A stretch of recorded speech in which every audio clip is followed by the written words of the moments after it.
When I first viewed the job description, I'll admit, I was skeptical. Why would a children's pizza joint need a night guard? I was currently in between jobs and struggling to pay the measly rent for the roach-infested apartment I currently own. The place was covered in mold, and the only way it was still open is that it made so much money selling to people like me it was able to convince a few members of the Board of Health to deem it okay. But it paid well. $32 an hour. The description that was placed under the ad told people that they would be doing basic stuff, locking doors, checking cameras, and patrolling the small building. I submitted my application, and the same hour I got a phone call. Hello? Is this Anon? The person on the other end asked nervously. Yes, it is. Who's this? I asked. My name is Anon. You submitted the application for the night guard at Chuck E. Cheese, right? They asked, stuttering. He seemed like he wasn't used to talking to people. That, combined with the fact that the people are willing to pay that much for a simple job, should have raised some clear crimson flags for me. But like I said, I needed the money. Yes, I did. I was cut off. You're hired, he practically yelled in my ear. He was so loud I had to move it a few inches away before it burst my eardrum. Right. Where and when should I start? I asked. I was happy that I got the job, but this seemed a little off. Can you be here before sunset tonight? The address is 146 Anon. I checked my watch. I still have a couple of hours to kill before I needed to leave. Sure. I started, but he cut me off again. Great. When you get here, and make sure when you arrive you do so before sunset. If you show up after sunset, don't even bother trying to enter. Now, if you do get there before sunset, there will likely be a key under the potted plant in front of the door. Unlock it before coming in, and turn on the light when you come in. Then, once the light is on, lock the door behind you. Do not lock the door before you turn the light on. Then you can make your way to the security room, which is behind the prize counter. Make sure you read the guidelines we have set out for you. Good luck, he said quickly, blurting out the lines as if he rehearsed them. I was about to ask what the hell he was talking about when a click sounded through my phone, and I realized he hung up. Something tells me it's time to board the Screw This train to Nopeville, but despite my better judgment, the promise of better living conditions and food won me over. Once I was ready, I headed over to the establishment. It took me a while to find it, and I drove by it twice. It was nearing sunset when I pulled in. I rushed to the door, grabbed the key, and slid it into the hole. I turned it and was just about to pull open the door when the sun set behind me. I glanced at my reflection in the glass. As the last lights of the sun left, I looked, terrified, like I wanted to reach out and grab at the real me. I shook my head and the reflection was gone. What was I doing here again? My head feels fuzzy. I looked down at the door handle in my hands. Right, I was here for the night shift. I pulled open the door and stepped inside. The air smelled of stale pizza and dust. I looked around and noticed a few animatronics standing on a stage near the part of the building where children celebrate their birthdays. I shivered a bit and realized it was quite chilly. The room was dark, and I couldn't make out anything much except for the tiny lights inside the case with the prizes. I was about to run and lock the door when I remembered what the guy on the phone said. I sighed. Would they really know if I locked the door before I turned on the lights? Maybe this is a test, and they hid cameras around to see if I could follow directions. I glanced around the room until I found a light switch a few feet away. The light illuminated the room as I flipped it. I managed to get a closer look at the animatronics on the stage now. A large chicken and pig, as well as a frog, stood there seeming to stare at me. as if they wanted to tear me apart for coming into their home after hours. They all held musical instruments in their hands, and I noticed the frog had scratches on its eyes. Why did they keep it out here if it was damaged? I shrugged and made my way to the security room after making sure the door was locked. I sat at the desk, and at the top of it was a monitor and a large white binder. This night was going to be easy. I could probably just browse Reddit all night and watch YouTube. I looked at the binder, probably just some rules for the new guy. I flipped it open and looked at it, expecting it to be a list of what to do if someone broke in or if a blackout happened. But what I read made no sense. Rules for the Chuck E. Cheese night guard. It read, Rule 1. After first coming in, the lights are not to remain on for 1 hour. After this period, all lights must be turned off, except for the lamplight on your desk. No exceptions. Rule 2. Never go into the bathroom if it is not your gender. If you are non-binary or trans, please use the family restrooms. Rule 3. The break room is off limits. No exceptions. Rule 4. Peggy the pig will try to break into your room via the door, so keep it locked at all times when inside. If at any point you need to open the door, make sure Peggy is at least 20 feet away from the door and standing under a spotlight. There are 50 spotlights in the building. Illuminate the spotlight he is under, but he will only stay under the light for 5 minutes before coming back to try and kick and bash in the door, so do your business hurriedly. Rule 5. Frogget the Frog will get into your room. There is nothing you can do about it. But when they enter, do not move and hold your breath until they deactivate. You will know it is safe to move when the eyes turn gray. At this time, open the office door and Frogget will leave. Make sure you see Rule 4 for safely opening the door. Rule 6. Chase the chicken will stare at the glass wall in front of you. If you see them, quickly turn off your light and monitor and hide under your desk. Do not look him in the eye. Rule 7. Do not attempt to leave before sunrise. We will not be held responsible for any type of dismemberment or death. Rule 8. The animatronics will be deactivated during the times of 2:09 to 2:34. Use this time to walk around the building and collect any scraps of food the animatronics might have drug out. It is in your best interest to not miss any. This is a time in which you will want to use the restroom. See Rule 2. Rule 9. Under your desk is a box of small cheese balls. Whenever you leave the room, take some with you. If the costume that is normally worn by a person during the day is near you, drop one and run. Do not let it touch you. Rule 10. If a black figure shows up on the monitors, then quickly shut it down and throw a blanket over it. Then douse it with holy water. Both the holy water and blanket are provided under the desk. Don't look at the figure for longer than 4 seconds. As long as you follow all the listed rules above and listen to the rules the representatives gave you over the phone, we can guarantee you will love your night along with the large bonus in your bank account.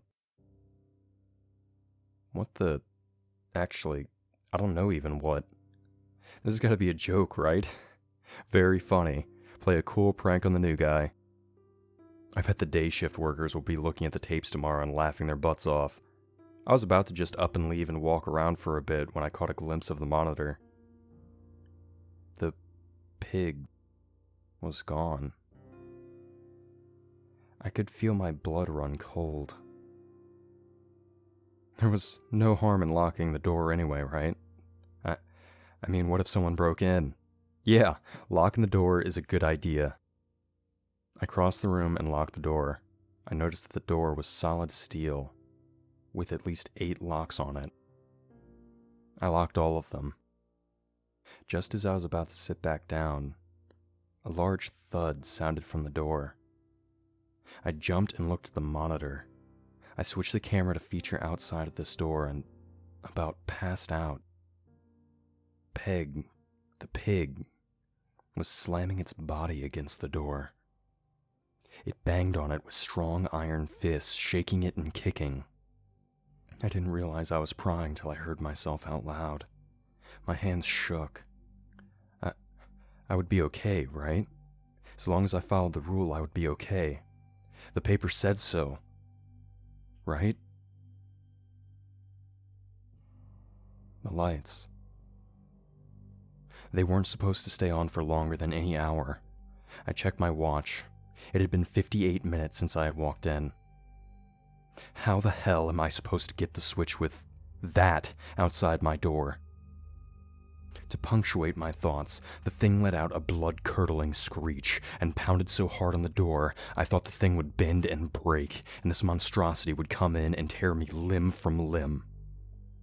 1 minute left. The pounding stopped. A few moments passed and I looked back down at the monitor. The pig seemed to walk back to the stage. I looked at the paper to see what to do. Spotlight, yes. I looked at the spotlight he was under. 4th row, 7th light. I pressed one of the buttons labeled 1 through 50, and it shone down on the pig. He seemed to freeze in place. His eyes that were once filled with hatred now seemed dull and blank. 5 minutes. More than enough time. 15 seconds, I grabbed a handful of cheese balls and darted out the door. I flew across the carpet floor, adrenaline giving me a kick. 5 seconds, I slammed my hand down on the switch, plunging myself into the dim light. The only light available now was the one that helps the pig prisoner.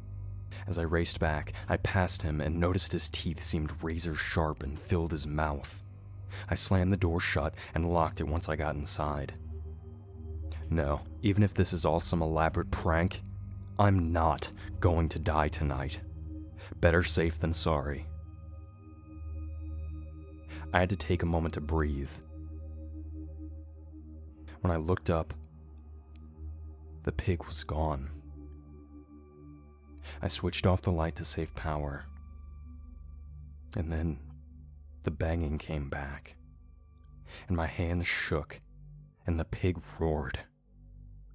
I checked my watch, and it was about 10 p.m. I looked up to see red orbs staring at me from the dark. I stared at them for a moment. What were they? An awful screech, then accompanied by the pig's roar, and the lights sped towards the safety glass. I could see now that they were not lights. They were eyes. Specifically the eyes of Chase the chicken. He screeched and I could see grinding gears in its mouth like a meat grinder, and I had the feeling it wanted to shove me in there. He raised 2 metal fists and slammed them against the safety glass. I was paralyzed in fear for a moment, and it took a large crack sound to snap me back into reality so I could turn off the light and hide under my desk. The screeching didn't stop, and another crack sounded out through the office. The light would not be able to take much more. Tears were rolling down my face at this point, and I started praying. When I stopped, I realized the screeching had also stopped. I waited another moment and peeked out from my desk. It was dark, so I couldn't see anything, so I had to turn on my desk lamp. The glass was spider-webbed with cracks. Another single hit and the chicken would have gotten in. The pig was now back towards the stage, and I pressed the button to turn on the light above him, freezing him in place for a few moments. I looked at the monitor and switched them to look around. A dark figure showed up on the monitor, and since I did not want to break another rule, I instantly threw a blanket over it while trying not to look at it. When I poured the holy water over it, it hissed and sizzled. A scream like a demon came out of the speakers, and I had to cover my ears until it stopped. When I removed my hands, I noticed a little bit of blood on them from my ears. After putting back the blanket and water, I turned off the light that the pig had left. I checked the time, and it was about midnight. When I looked up from the monitor, I almost screamed. Thank God I didn't. If I did, I almost certainly would have died. The frog turned its head listening, and I held my breath and held still. Its mouth opened and I saw razor-sharp teeth, along with its sticky tongue. A fly that I hadn't noticed before buzzed around the silent room. As soon as the frog heard the buzzing, its long tongue snapped out of its mouth and grabbed the fly before snapping it back into its mouth, grinding the poor thing into mush. I could practically imagine myself there instead of the fly. It stood longer, and I was about to run out of breath when its eyes turned gray and it slouched down.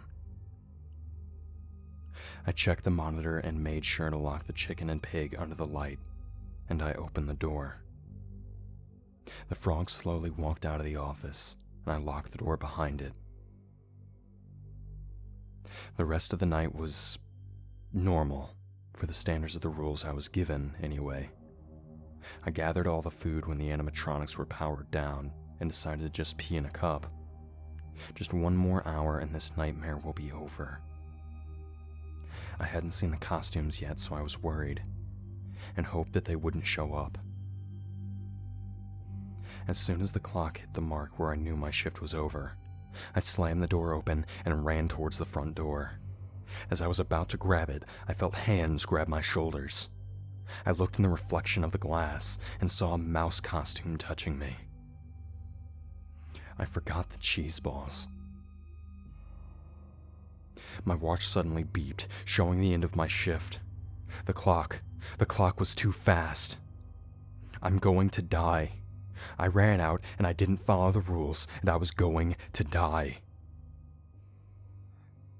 Then it was gone. The costume was just gone. I reached out to touch the doorknob and realized that someone else was reaching for the knob on the outside. I looked up to see me. I was so scared. I tried to reach out and tell myself to run away as fast as I could, but I couldn't move. I felt my head going blank, like something was slipping away. I looked up to see my hands on the outside doorknob. What was I doing here again?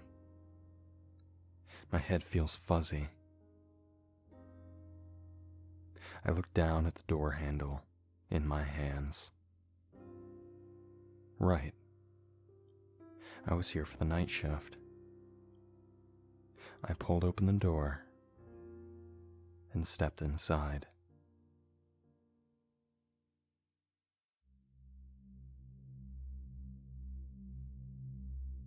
Chronicler here.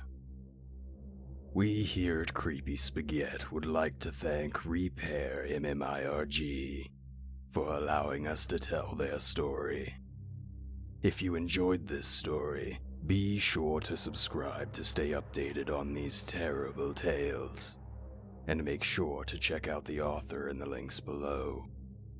If you're interested in having your story narrated, be sure to reach out to our humble overseer, as he continues his journey to pull the darkest stories from the infinite depths of the internet. Until next time, fiends. And remember, we are darkness.